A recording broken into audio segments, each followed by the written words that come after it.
s'est entretenu avec son homologue malien Soumaïlou Boubaïmaïga. Le compte rendu avec Matraoré.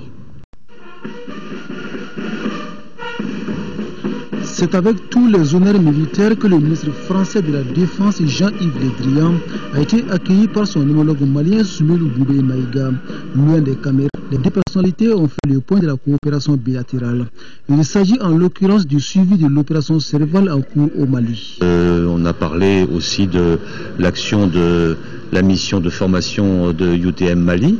Je suis allé ce matin à Koulikoro. Là aussi, le point et les perspectives. Et puis, le ministre m'a parlé de ses projets pour la reconstruction de l'armée malienne. Donc, on a évoqué l'ensemble des sujets qui nous sont proches, qui nous sont connus du Mali. Quand les défis sont communs, la recherche de solutions nécessite une synergie d'action. La France et le Mali entendent renforcer davantage leur coopération militaire pour réussir le combat contre le terrorisme et les crimes organisés. Nous allons avoir une coopération qui va se concentrer bientôt au plan bilatéral sur l'assistance à la formation, en plus de ce qui se fait déjà dans le cadre multilatéral avec l'Union européenne et les Nations Unies, donc l'assistance à la formation, la formation pour nous d'unités plus spécialisées dans le cadre de la lutte contre le terrorisme et contre d'autres types de menaces, et nous permettre aussi d'avoir nos propres structures de formation de manière à ce que celles que nous avons déjà avec l'Union européenne puissent devenir permanentes dans le cadre de nos propres structures, notamment en matière d'école d'application pour les officiers, et puis de la reprise de l'information permanente dans les garnisons, parce que depuis 2008-2009, nous nous sommes rendus compte qu'il n'y avait plus de formation, ce qui forcément a eu un impact négatif sur la capacité et la tenue, la bonne tenue de nos forces. S'il est vrai que le Mali a recouvré l'intégralité de son territoire, la situation à Kidal préoccupe la grande partie de l'opinion nationale. Sur le sujet, le ministre Jean-Yves Le Drian rappelle la position de la France. Il n'y a pas de position française à l'égard de Kidal, ça n'existe pas. Il y a une position française à l'égard du Mali, dans laquelle il se trouve qu'il y a un certain nombre de villes, dont Kidal. Et donc nous souhaitons tout simplement que la réconciliation puisse se faire conformément aux engagements pris d'abord dans les accords de Ouagadougou et puis ensuite dans toutes les déclarations du président Ibrahim Boubacar Keïta, qui l'a dit d'ailleurs au président Hollande. Donc nous souhaitons à la fois la garantie de l'intégrité et le retour de la paix. Pour ce qui nous concerne, nous sommes dans une position où nous avons les capacités et les dispositions d'esprit pour accompagner la réinstallation des services publics de l'État, faire en sorte que la souveraineté de l'État devienne effective à Kidal comme elle l'est partout ailleurs sur le territoire. Mais en même temps, nous essayons de progresser, d'avancer avec aussi le processus politique. Et le ministre Maïga de poursuivre que la France et le Mali vont conclure bientôt un vrai accord en matière de défense et de coopération militaire. Lequel accord servira de support juridique et politique pour la reconstruction de l'armée malienne. Au cours de son séjour malien, le ministre français de la Défense a visité le centre d'instruction Boubacar Sadassi, chargé de la formation des bataillons de l'armée malienne. Jean-Yves Le Drian y a rencontré les instructeurs européens et les responsables militaires maliens. Sur place, le ministre français a retiré l'accompagnement de son pays. Koulikoro Sédou Traoré. C'est aux environs de 10 heures ce lundi que l'hélicoptère transportant le ministre français s'est immobilisé sur la place d'armes du centre d'instruction Boubacar Sadassi de Koulikoro. À son arrivée, Jean-Yves Le Drian a été accueilli avec les honneurs. Poignée de main de l'encadrement militaire, mots de bienvenue et de reconnaissance sur l'effort fourni par la France, explications détaillées sur les objectifs, acquis et perspectives de l'EITM, bref, tous les contours de la formation ont été expliqués aux visiteurs par le commandant du centre et le chef de l'EITM. Cette mission est également un motif d'espoir.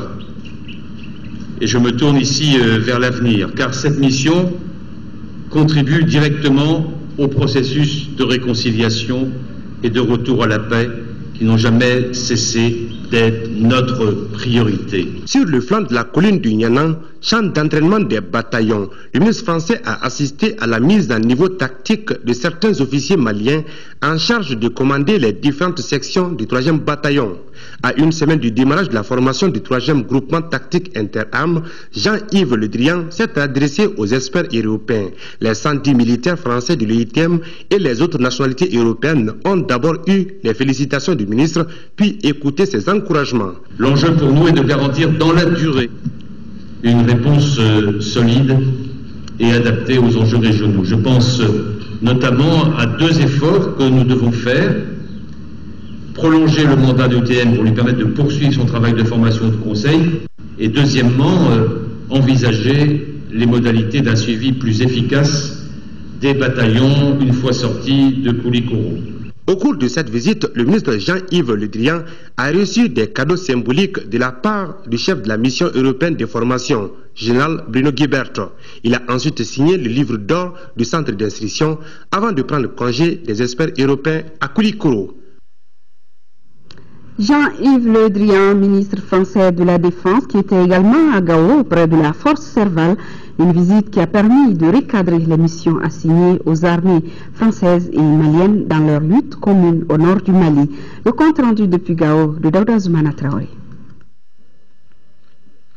Les temps forts de cette visite du ministre Jean-Yves Le Drian ont été la revue des troupes, la visite des locaux et autres installations de la force Serval et la rencontre tripartite MINUSMA, force française et FAMA.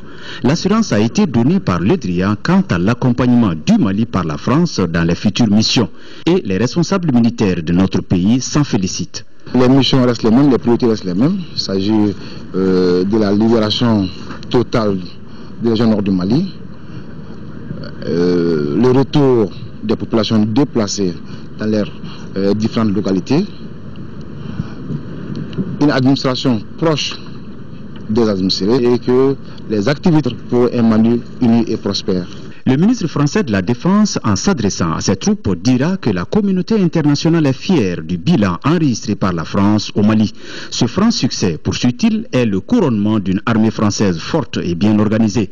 L'opération Serval exemplaire ne baissera jamais les bras. De la vigilance et encore de la vigilance pour découvrir des caches d'armes et de la coopération pour traquer les terroristes encore en circulation.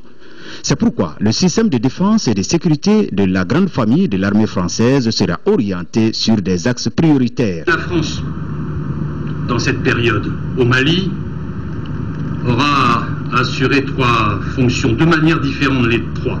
D'abord, faire en sorte que la MINUSMA se développe, s'installe, soit soutenue, soit respectée, soit reconnue et accomplisse sa mission. Deuxièmement, il nous faudra continuer à aider les forces maliennes à se reconstruire. Et puis troisièmement, nous, vous, vos successeurs, devront continuer à assurer cette garantie de sécurité que vous représentez. L'accomplissement de ces nouvelles orientations devra permettre au monde tout entier de se débarrasser de plusieurs terroristes et narcotrafiquants. Plus de 30 millions de francs CFA, c'est le coût de réalisation du poste de sécurité du marché de Gao, ce dont vient s'ajouter à 14 autres offerts par l'opération Serval à la région de Gao. Le bâtiment est composé de bureaux et de salles de garde et va non seulement offrir à la protection civile et à la police un meilleur cadre de travail, mais aussi renforcer leur capacité dans la sécurisation du marché de Gao et des berges du fleuve Niger. De Gao, les précisions de Boubacar Babletouré. Tout est parti d'une demande pressante de la mairie de Gao en faveur de la police et de la protection civile dont les locaux ont été saccagés par les rebelles. Cette doléance adressée à l'opération Serval a été réalisée. Ces 2 structures régionales chargées de la sécurisation des personnes et de leurs biens ont désormais un poste de sécurité sur les berges du fleuve Niger. Il comprend 2 bureaux, 2 salles de garde, des latrines et un fourrage.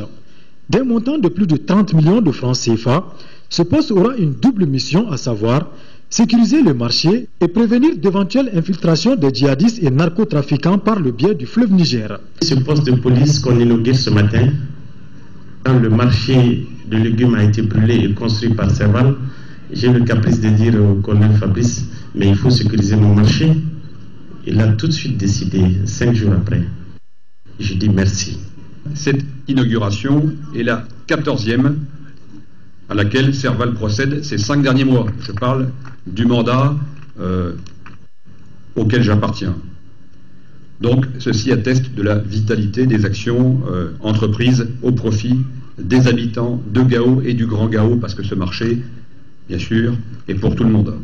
Devant ce geste multidimensionnel, l'administration régionale ne pouvait que remercier les actions posées par l'opération Serval à Gao et partout au Mali. Aujourd'hui, celle que nous avons devant nous a un sens particulier parce que la sécurité relève de la souveraineté de l'État. Et Serval a accompagné l'État dans la réalisation et dans la prise en charge de la sécurité des populations. Je ne peux que leur dire au nom du gouvernement malien, merci et merci. Il ne reste plus qu'à coopérer avec les forces armées et de sécurité dans la lutte contre les malfrats. En 5e région, le Conseil danois pour les réfugiés, à travers sa base de Douanza, vient de procéder au lancement de ses activités dans la commune de Aéré sur place. Il sera mis en œuvre 2 programmes pour un coût global de 300 millions de CFA. C'est avec 2 programmes que le Conseil danois pour les réfugiés entame ses activités dans la commune de Aéré, cercle de Douanza. Il s'agit de la campagne Retour à l'école et la campagne de cohésion sociale dans la commune de Aéré. Ce jour inaugure une ère nouvelle. C'est le moment de construire la paix avec une forte participation des enfants, des filles et garçons qui fréquentent l'école et y sont maintenus. Voilà pourquoi nous disons Nalande Fukabe. C'est l'époque des enfants. Le coût global des 2 programmes est d'environ 300 millions de francs CFA, financés par l'UNICEF. Les activités s'étendent sur 6 mois et portent sur le monitoring des mouvements des populations entre le Mali et le Burkina Faso, la protection et l'éducation des enfants, l'eau, l'hygiène et l'assainissement, les activités de relance économique, entre autres. Notre circonscription a traversé une dure épreuve avec la rébellion qui a sévi ici dans notre circonscription. Donc si aujourd'hui des partenaires viennent à nous pour nous aider à sortir de cette crise, on ne peut que saluer l'initiative. Et surtout lorsque cette initiative s'adresse à nos enfants. Ce démarrage des activités du Conseil danois pour les réfugiés a été bien apprécié par les maires de la commune de Aéré et par les autorités scolaires de Douanza. Nous restons dans la région de Mopti où le comité régional d'orientation, de coordination et de suivi des actions de développement vient de procéder également au lancement des activités du débat communal dans la région de Mopti. Objectif, informer les acteurs au développement de la région sur le processus de mise en œuvre du débat communal. Aminata Touré. Cette session extraordinaire du comité régional d'orientation, de coordination et de suivi des actions de développement CROCSAD sur le processus de débat communal est une initiative appuyée par le programme d'appui aux collectivités territoriales de la GIZ et doit aboutir entre autres à encourager le dialogue entre les communautés, d'identifier les causes et conséquences de la crise actuelle. Ce CROCSAD extraordinaire a été organisé pour partager la démarche et puis faire la sélection des communes qui doivent bénéficier de l'appui du débat communal avec l'ensemble des acteurs de la région de Mopti. Selon les autorités régionales, ce processus d'information des acteurs du développement est une étape capitale avant l'entame des activités dans les collectivités communes. Aujourd'hui, avec le retour de la stabilité et l'arrivée massive des déplacés et réfugiés, ces populations vivent une nouvelle expérience.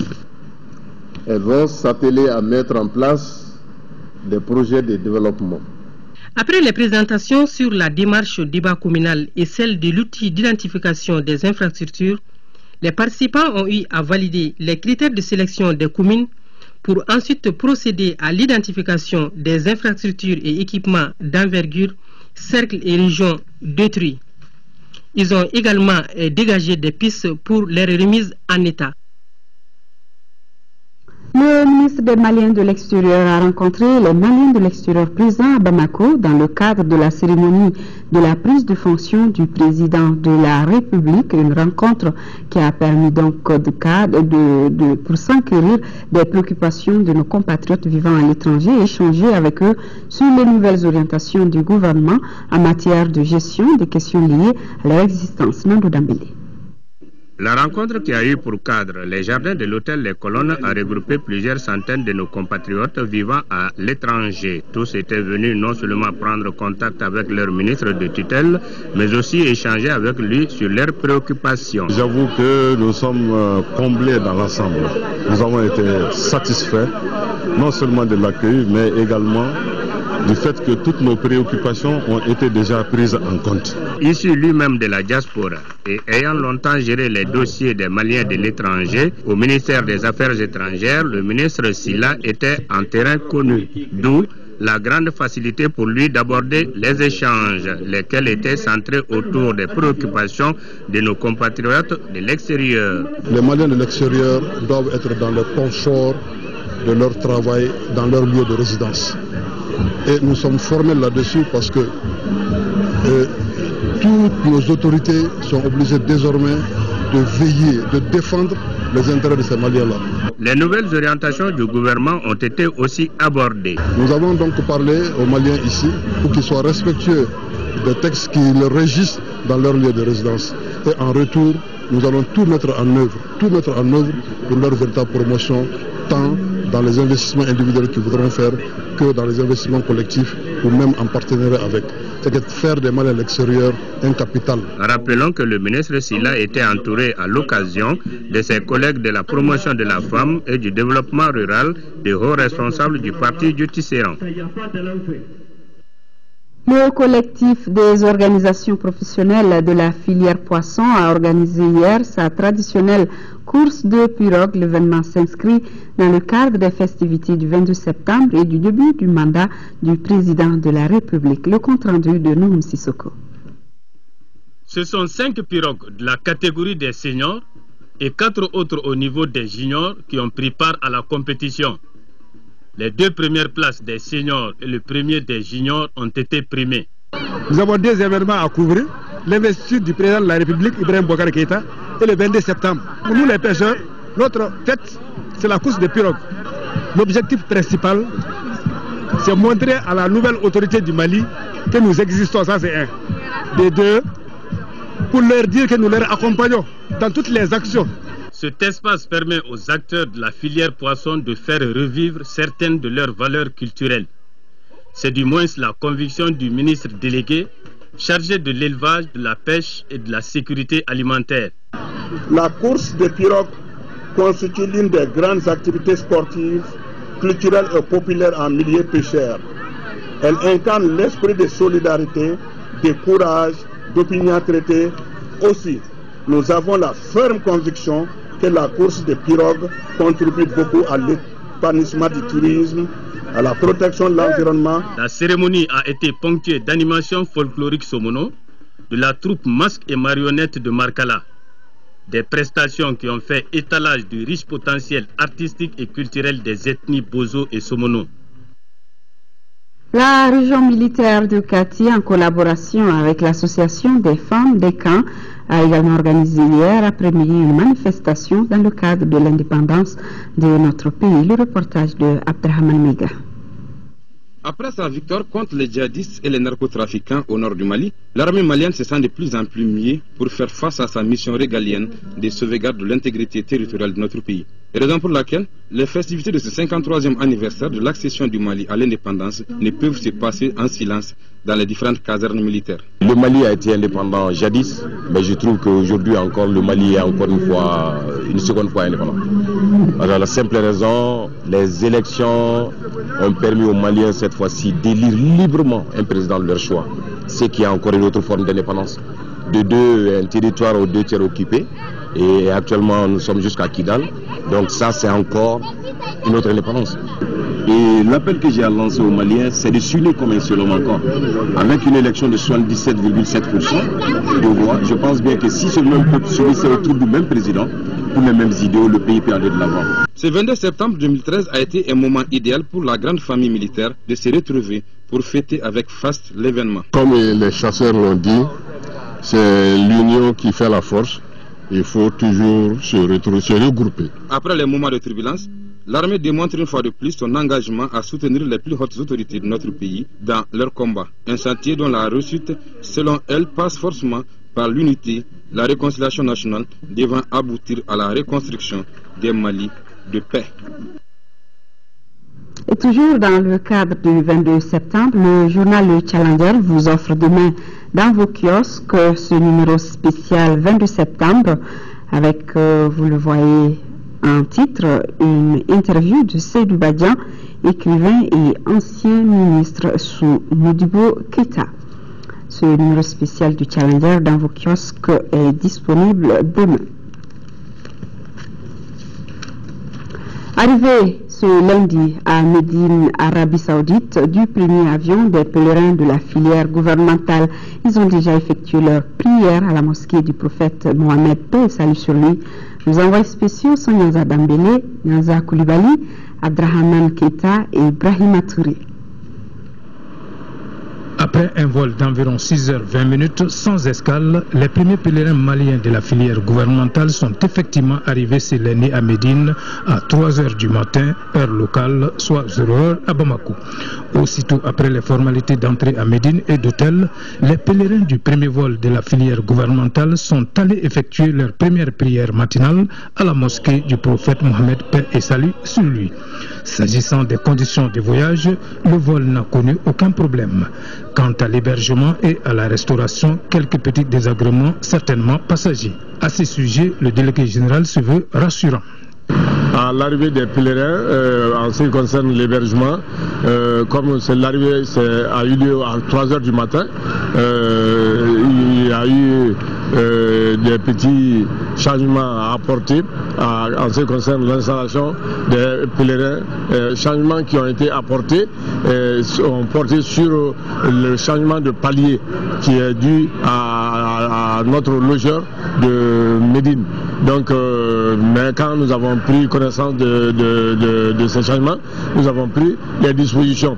Et pour mettre en application ces dispositions, c'est ce qui a un peu causé le désagrément, ce que vous appelez désagrément. Immédiatement, on a réuni les membres de la commission, y compris de la sous-commission hébergement et même l'ensemble des délégués qui sont actuellement arrivés pour justement dégager les solutions idoines aux différents désagréments qui se rapportent principalement à l'hébergement. Voilà donc nos envoyés spéciaux, Nyanza Koulibaly, Abdrahman Keïta et Ibrahima Touré qui nous donneront les nouvelles tout au long de ce mois de pèlerinage ou de prière, disons.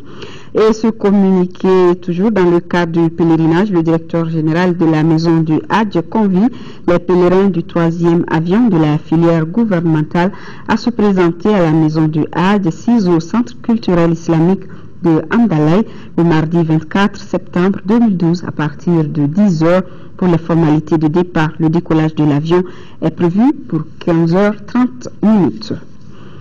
La bonne connaissance des ressources en eau de surface et souterraine est à l'ordre du jour d'un atelier sous-régional qui a ouvert ses portes ici à Bamako. Plusieurs pays de la sous-région sont représentés à l'atelier dont l'objectif est de coordonner les efforts pour une meilleure utilisation des eaux. Le compte rendu de Batraoré.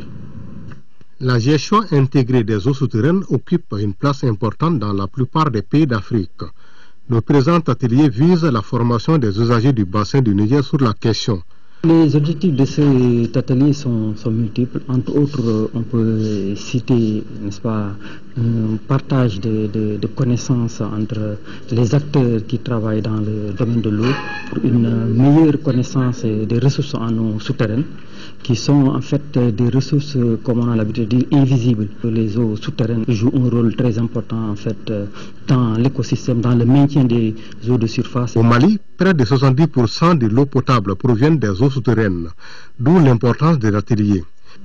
Je me félicite de la tenue de cette formation sur la gestion des ressources en eau souterraines, compte tenu de l'importance de la gestion intégrée des ressources en eau dans le contexte actuel de pénurie d'eau, de dégradation de la qualité des ressources et des changements climatiques dans la sous-région ouest africaine en général et au Mali en particulier. Les 25 participants à l'atelier sont du Mali, du Burkina Faso, du Bénin, de la Côte d'Ivoire, du Cameroun, de la Guinée-Conakry, de Madagascar et du Sénégal. Après Bamako, c'est le Niger qui accueille la deuxième édition de la foire régionale de l'intégration de l'UEMOA. En prélude à l'événement, une mission nigérienne a rencontré les membres du collège transitoire du Mali. La rencontre avait pour but de donner l'information aux opérateurs économiques du Mali sur les conditions de participation. Manou Sidibé. Au cours de cette rencontre d'information, il s'agissait pour la mission nigérienne de sensibiliser les membres du collège transitoire du Mali sur les conditions de participation à la foire régionale de l'intégration de l'UEMOA. Une foire qui sera organisée à Niamey du 13 au 22 décembre prochain. Les conditions de participation ont été définies et arrêtées dans un document que nous avons mis à la disposition de la Chambre de commerce et d'industrie du Mali. Je profite de cette occasion pour vous dire qu'en marge de la foire, un forum sera organisé sur l'intégration économique régionale à travers le développement des échanges pour voir quelles sont les différentes entraves pour le développement des échanges. Les opérateurs maliens qui ont organisé la première édition de cette foire ont voulu savoir à quand la libre circulation des personnes et de leurs biens dans l'espace UEMOA, le délai d'inscription des participants. Nous allons continuer à lancer une campagne de promotion de cette foire régionale qui se tiendra en décembre pour que la participation malienne soit le record de toutes les participations de la sous-région. Les Nigériens sont intéressés par l'expérience malienne pour une bonne réussite de l'organisation de cette deuxième édition. C'est pourquoi la mobilisation des opérateurs économiques des pays de l'UEMOA, du Nigeria et du Ghana pour une participation massive fait partie des objectifs de cette mission d'information et de sensibilisation. Près de 20 000 tonnes de mangue pour une valeur marchande de 10 milliards de francs CFA pour la campagne 2013 en région de Sikasso. L'information a été donnée par le comité régional de l'interprofession de la filière mangue à l'ensemble des acteurs impliqués. De Sikasso, Daouda Diakité. En invitant les acteurs impliqués dans la production, la transformation et l'exportation de la mangue, le comité interrégional de la filière mangue de Sikasso entend partager les résultats de la campagne 2013. Cette année, je peux vous dire que nous avons fait plus de 20% plus que l'année dernière, c'est-à-dire que plus de 20 000 tonnes de mangue fraîche, et plus de 4 000 tonnes de mangue purée et 18 tonnes de mangue séchée. Donc plus de 10 milliards de francs ont été obtenus pour cette campagne mangue. Des résultats obtenus grâce au dynamisme des acteurs du secteur, mais surtout sa ferme volonté de diversification des marchés malgré la crise que le pays a connue. Les informations ainsi portées à l'appréciation de l'ensemble des acteurs de la filière mangue de Sikasso devront contribuer à enrichir les données pour la rencontre nationale prévue à Bamako en octobre prochain. La rencontre mangue nationale doit se tenir et chaque région est tenue à faire des bilans et également dégager des perspectives pour la campagne prochaine. La mangue constitue une véritable source de revenus pour l'économie de la région, voire du pays, au regard des opportunités liées à la filière, dira le directeur du cabinet du gouverneur de la 3e région, Sidi Konaté, avant de rassurer le comité régional de l'interprofession de la filière mangue de tout l'accompagnement des autorités régionales pour l'essor continu de la filière mangue en 3e région. Célébration samedi de la Journée internationale de la paix à Baguineda. Le thème retenu pour cette journée est le football, facteur de paix. Des dons d'une valeur de 16 millions de francs CFA ont été offerts. Fatoumata Kone. Membre de l'organisation Peace on Day, le Centre For Up célèbre chaque 21 décembre la Journée internationale de la paix. Journée marquée cette année par des prestations artistiques sur la paix, des matchs de football et des remises d'équipements. Des gestes qui montrent que la paix n'est pas un vain mot, elle se justifie à travers les comportements de tous les jours. Dans notre contexte actuel, quel contenu pour la paix afin de pouvoir éduquer les enfants avec? Et notre thème de cette journée aujourd'hui, football facteur de paix pour le respect des autres et du monde dans lequel nous vivons. Le choix de ce thème parce que le centre dont nous sommes actuellement, c'est un centre de football for hope.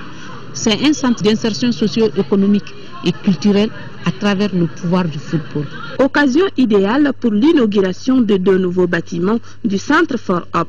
Il s'agit de l'atelier de couture et de l'unité de transformation.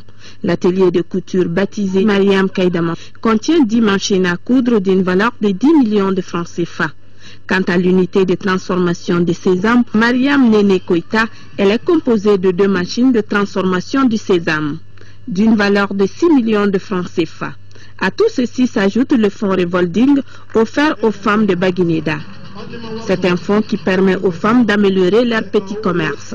La conférence débat sur le football facteur de paix et 2 matchs de football ont mis fin à la célébration de la journée internationale de la paix à Baguineda. Le marcheur Abdraman Sanogo, qui a pris le départ à Fourou, région de Sikasso, le 31 juillet dernier, est arrivé à Bamako hier vers 17 h. Il a été accueilli à Faladé par les responsables du mouvement volontaire de soutien à Ibrahim Boubacar Keïta. Le compte rendu de Moumoum Sissoko. Nous sommes à la Tour de l'Afrique à 16h57 quand le marathonnier Abdraman Sanogo, 26 ans, est arrivé. À l'accueil, des responsables et militants du mouvement volontaire pour soutenir Ibrahim Boubacar Keïta, MVS IBK 2012, auquel il appartient. Abdraman Sanogo a parcouru plus de 500 km de Fourou, région de Sikasso, à Bamako, histoire d'honorer un engagement. J'avais promis à Dieu et à M. Boukari Fofana, le président du MVS IBK 2012. Quand IBK sera le président de la République, je marche de Fourou à Bamako. Pour les responsables du MVS IBK 2012, il s'agit d'un acte citoyen. Son geste est patriotique, vraiment patriotique. Au niveau du bureau politique du Rassemblement pour le Mali RPM, une telle action est saluée. Quand un citoyen comme Sanogo, loin des décisions politiques, loin de la crème officielle, qui pose un acte comme ça, c'est une interpellation très forte, très profonde à l'endroit des acteurs publics. Et donc nous saluons cet acte patriotique de bonne citoyenneté et nous en saisissons la portée en tant que leçon, en tant que conseil aux décideurs. Le MVS IBK 2012 a été créé en 2010. Aujourd'hui, on compte environ 500 cellules à travers le pays et ailleurs. L'école Marcatier Tangara de Touna, dans le cercle de Bla, a 50 ans.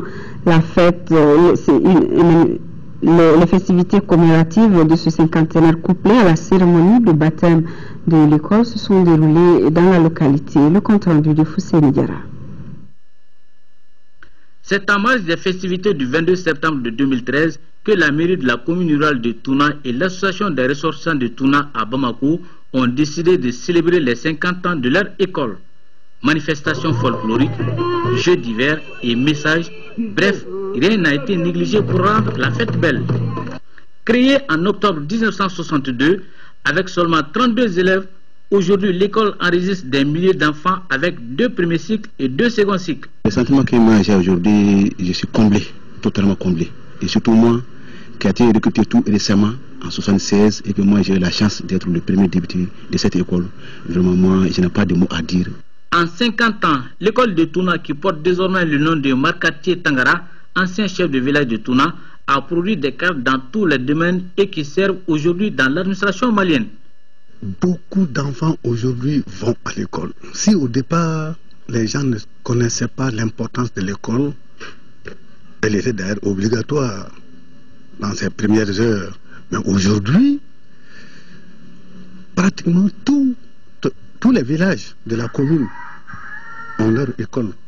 Le sous-préfet de Touna, tout en saluant les initiateurs de ce cinquantenaire du groupe scolaire Marcatier Tangara, a rendu un hommage particulier au personnel enseignant pour son dévouement dans l'encadrement des enfants. Il s'agit donc pour vous de continuer à mon noble avis à discipliner les comportements face au nouveau contexte national et international. On note enfin que cette cérémonie a été un moment de reconnaissance envers les personnes qui ont œuvré pour l'épanouissement de l'école de Touna dans le cercle de Bla. Il y a quelques jours, nous vous parlions des infections de la prostate. Aujourd'hui, Focus Santé aborde 2 autres maladies de cet organe vital pour l'homme.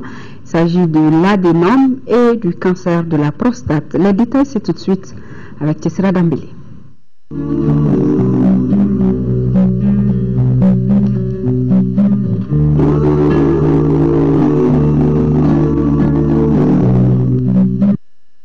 prostate étant composée de cellules, elle peut être victime du développement anormal de celle-ci. Il peut s'agir soit de l'adénome ou du cancer selon que la tumeur sera bénigne ou maligne. Ces affections de la prostate peuvent passer inaperçues, ce qui va permettre à la maladie de progresser. Le cancer de la prostate à partir des cellules épithéliales est la seconde maladie qui vraiment atteint la prostate. Cet épithélium dont je vous parle là, qui peut être au point de départ du cancer, il est le point de départ d'une tumeur aussi, liée à une prolifération anarchique aussi, mais Dieu merci, cette prolifération anarchique n'a pas les caractéristiques d'un cancer. Un cancer, c'est quoi? C'est des cellules qui sécrètent, qui ont un métabolisme anarchique, qui n'est plus en harmonie avec le métabolisme de l'organisme d'une manière générale. Mais il y a des cellules épithéliales aussi qui vont se soumettre à une métaplasie aussi pour donner une tumeur, c'est-à-dire une accumulation de cellules, mais qui ne sont pas, qui sont une tumeur, mais qui ne sont pas une tumeur maligne. Donc, au niveau de la prostate, la prolifération des cellules va donner une tumeur. C'est une accumulation de cellules. Mais cette accumulation de cellules peut avoir une évolution bénigne. C'est ce qu'on va appeler l'adénome de la prostate. Et si c'est le cancer, c'est ce qu'on va dire adénocarcinome de la prostate. L'adénome de la prostate est une augmentation de l'organe à partir de la quarantaine, appelée aussi hypertrophie de la prostate. Elle est diagnostiquée chez 85% des personnes âgées. Elle est un des éléments de l'andropause. L'adénome de la prostate n'épargnera aucun homme. Tous les hommes, après 50-60 ans, si on examine leur prostate, on trouvera des éléments adénomatés ou carcinomatés. Donc on ne peut pas prévenir. C'est l'histoire naturelle même de l'homme comme ça. Le Mali dispose de tous les moyens humains et matériels pour prendre en charge l'adénome de la prostate dans toutes ces régions. L'hôpital du Point G dispose de la dernière technologie nécessaire dans la prise en charge de la prostate. Nous, à l'hôpital du Point G, nous avons la nouvelle technologie, même qu'on ne trouve pas dans certaines cliniques en France. Réséquer la prostate dans du sérum salé. On réséquait avant la prostate dans les glycocoles. Les glycocoles, c'est un produit qui est cher. Et ça avait limité nos activités. Mais aujourd'hui, nous avons des générateurs, un Storch et un Olympus, et tous les matériels et tout l'équipement pour faire la résection endoscopique. Ça veut dire opérer la prostate sans ouvrir la vessie. On t'opère, 2-3 jours après, l'hémostase est finie, tu vas à la maison. Des outils qui, dans d'autres pays, sont disponibles uniquement dans le privé.